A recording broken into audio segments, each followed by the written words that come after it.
भूकंप के लिए हमें ये मालूम है सिस्मिक जोन कहाँ है। इसमें क्या है कि जो प्लेट टेक्टोनिक्स के हिसाब से बताया जाता है कि जो ऊपर से पृथ्वी की संरचना है वो अंदर से वैसी नहीं है। अंदर से यूरोप और एशिया की एक टुकड़ा है, इंडियन प्लेट अलग है, अरेबिया प्लेट अलग है, ऐसे 9 बहुत बड़े बड़ी प्लेटें या कह लीजिए भूखंड है जो लिथोस्फीयर में तैर रहे हैं। तो ये जब आपस में जहाँ पर जोड़ है, हिंदू कुश से लेकर के अरुणाचल प्रदेश तक इसका जोड़ है। जो इंडियन प्लेट है और यूरेशियन प्लेट वहाँ पर आपस में एक दूसरे के अपोजिट सरक रही है।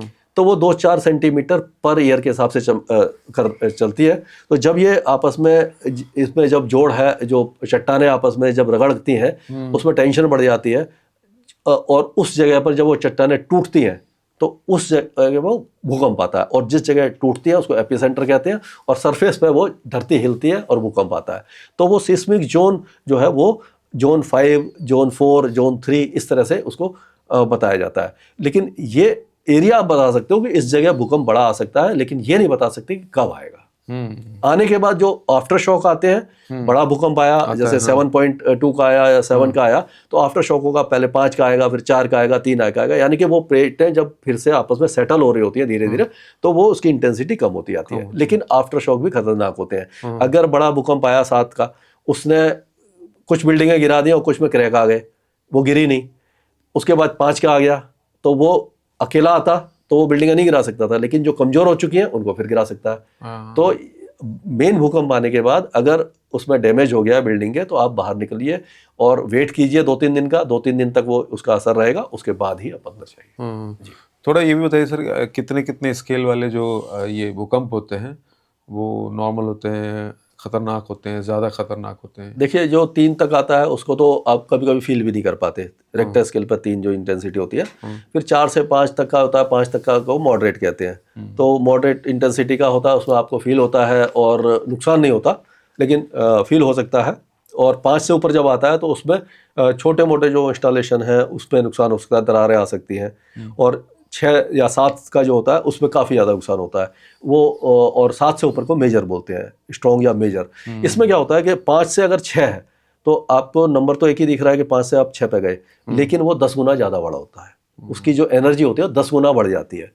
तो आप कह सकते हो कि 6 से ऊपर जो भी भूकंप है वो खतरनाक हो सकता है, नुकसान पहुंचा सकता है, बिल्डिंगों को गिरा सकता है, छोटी मोटी कमजोर बिल्डिंगों को गिरा सकता है। और 7 या 8 से ऊपर है, 7 से ऊपर है तो वो अच्छी बिल्डिंगों को भी गिरा सकता है। और 8 से ऊपर है तो आप कह सकते हो कि जो काफ़ी मजबूत बिल्डिंगें हैं, जिस जगह एपी सेंटर है, तो उनको मतलब काफ़ी हद तक 90% चांस है कि बिल्डिंगें वो गिर जाएंगी। जितना आप दूर जाएंगे उतना उसकी इंटेंसिटी कम होती जाएगी। एक तरह से है कि अगर तालाब में आपने पत्थर डाला तो जो लहरें बनती है गोलाई में, तो जहाँ पत्थर डाला वो एपिसेंटर है, यानी कि केंद्र है। और वो लहरें जो जाती हैं उसी तरह से भूकंप की लहरें जाती हैं। जितना दूर होते जाएंगे उतना उसकी इंटेंसिटी कम होती जाएगी।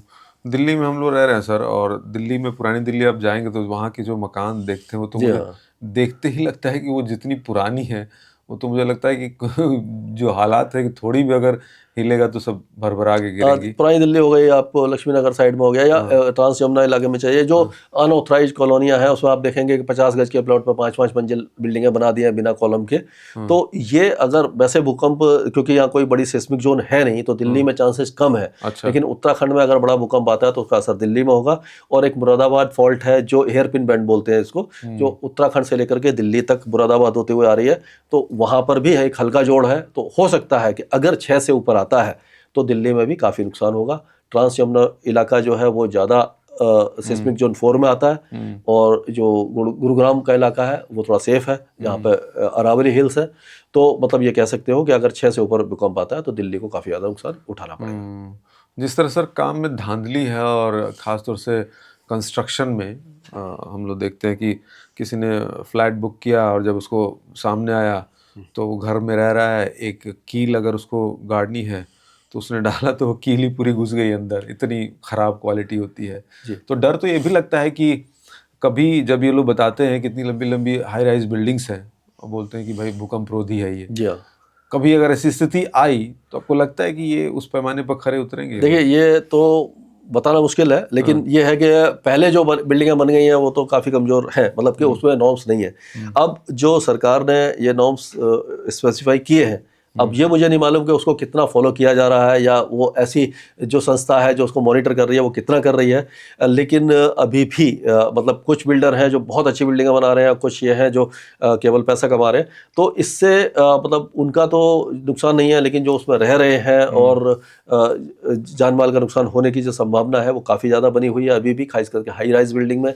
और जो लो राइज बिल्डिंग है वो थोड़ा अपेक्षाकृत सेफ है, और जो अनऑथराइज्ड कॉलोनियाँ बनी है वो बिल्कुल भी सेफ नहीं है। तो अब ये कहना मुश्किल है कि वो पूरा उस नॉर्म को फॉलो कर रहे हैं, नहीं, अगर कर रहे हैं तो काफ़ी हद तक उससे बचाव किया जा सकता है।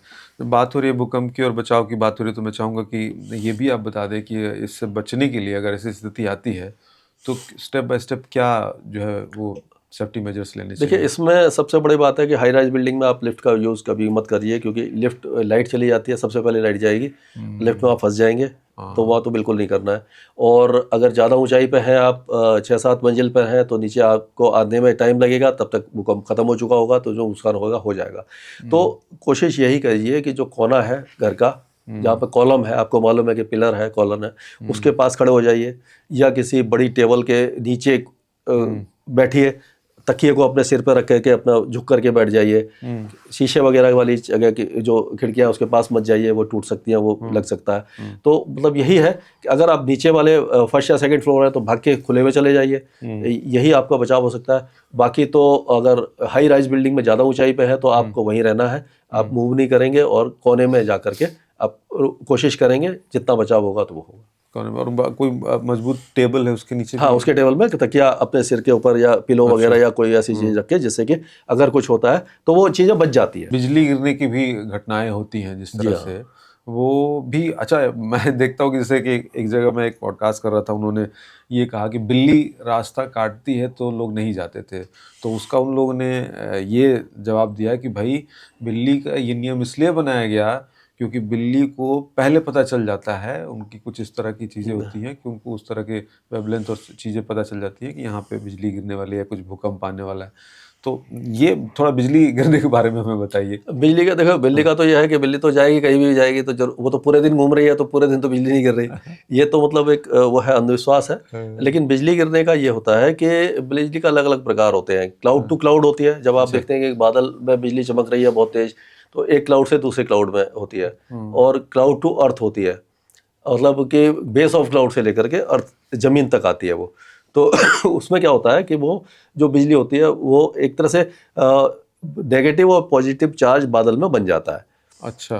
तो जब वो नेगेटिव चार्ज नीचे आ जाता है, धरती पॉजिटिव चार्ज की होती है, तो कभी कभी क्या होता है कि जब बादल का बेस नीचे होता है तो वहाँ से लेकर के एक स्ट्रीक बन जाती है, और वो जो कई मिलियन वोल्ट का जो करंट है वो ज़मीन तक पहुँचता है। और सबसे अच्छी कंडक्टर है बिजली की धरती, तो अर्थिंग जिसको बोलते हैं, तो वो वहाँ चली जाती है। और इसीलिए बोला जाता है कि एक तो वो त्वरित चालक बोलते हैं, या लाइटिंग अरेस्टर जो बोलते हैं, वो लगाए जाते हैं, जैसे तार लगा के अर्थिंग जो करी जाती है बड़ी बिल्डिंगों में। तो इसीलिए बोला जाता है कि जब बिजली गिरे तो आप किसी पेड़ के नीचे न खड़े हों।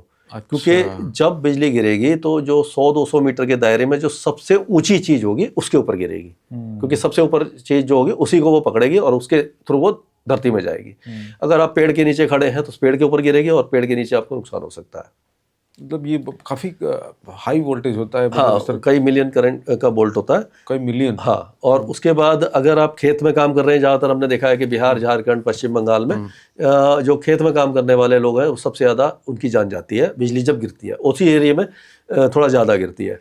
तो क्या होता है कि जब आप खेत में काम कर रहे हैं या खुले में हैं तो क्राउच करके, यानी कि झुक करके बैठ जाएं, या किसी अच्छी बिल्डिंग में शरण ले लें। तो खुले में आप ऊंचे, जो अगर आसपास पौधे ही हैं तो सबसे ऊपर आपके ऊपर गिर सकती है अगर उस जगह गिर रही है बिजली। तो एक तो वो है। ऊपर से अगर आप किसी घर में हैं, काम कर रहे हैं, तो जितने भी इलेक्ट्रिक अप्लायंसेज हैं उसको निकाल दें, अनप्लग कर दें। अच्छा। फ्रिज को, टीवी को, क्योंकि कभी कभी बिजली के तारों पर जब गिरती है तो वहां से भी बहुत तेजी से वो आपके अप्लायंसेज तक आएगी, उनको खराब कर देगी। अच्छा, खराब कर देगी। हाँ, खराब तो चल कोई बात नहीं सर। हाँ। बस्ट कर खराब कर देगी। या अगर आपने टेलीफोन, अब तो लैंडलाइन टेलीफोन नहीं है, टेलीफोन पकड़ा हुआ है तो आपको करंट लग सकता है। ऊपर से जब आप बिजली गिर रही है, बहुत तेज ठंडर हो रहा है, बारिश हो रही है और बहुत तेज ठंडर हो रहा है, तो आप प्लम्बिंग का इस्तेमाल ना करें, यानी कि नल वगैरह का या शावर का इस्तेमाल ना करें, अच्छा, क्योंकि वो प्लम्बिंग की लाइन से भी वो करंट वहां तक पहुंच सकता है, तो आपको नुकसान पहुंचा सकता है। तो झटका लगेगा ना। झटका लगेगा, आदमी मर भी सकता है, कोई पता नहीं ना कितनी ज्यादा वोल्टेज आए, अच्छा, तो मतलब काफी नुकसान हो सकता है। तो इससे बचाव करने के ये तरीके हैं। और खुले में है तो आप किसी बिल्डिंग में चले जाए, पेड़ के नीचे न रुके, और अगर झुक के बैठ जाए, तो ये सारे उपाय हैं जो बिजली से आप तो बच सकते गिरने को तो बिजली सर बिल्डिंग पे भी गिर रही है, बिल्डिंग बता पे रहे गिर हैं रही है, खुले में लेकिन भी गिर रही है, तो हाँ। खुले वाला व्यक्ति क्यों उधर चला जाए? हैं। बिल्डिंग में यह है कि बिल्डिंग में ज्यादातर वो अर्थिंग होती है, हाँ, तो बिल्डिंग सेफ हो जाती है। बिल्डिंग तो टूटते हुए आपने देखी नहीं होगी कभी। हाँ, हाँ, तो लेकिन अब खुले में है, अगर आसपास कोई ऊंची चीज नहीं है, अगर आप एकदम मैदान में है, तो आपके ऊपर गिर सकती है। सबसे ऊपर आप ऊंचे आप हो, तो इसलिए झुक के बैठ जाओ, जैसे कि वो बच जाओ आप। तो ये सारे तरीके हैं। और पेड़ के नीचे हमने देखा भी है, वीडियो भी आए हैं कहीं कि पेड़ के नीचे, पेड़ के ऊपर गिरी, वो डायरेक्ट पेड़ के ऊपर गिरेगी तो आपके ऊपर इतना मतलब मरने वाली स्थिति नहीं रहेगी, लेकिन शॉक लगेगा और जल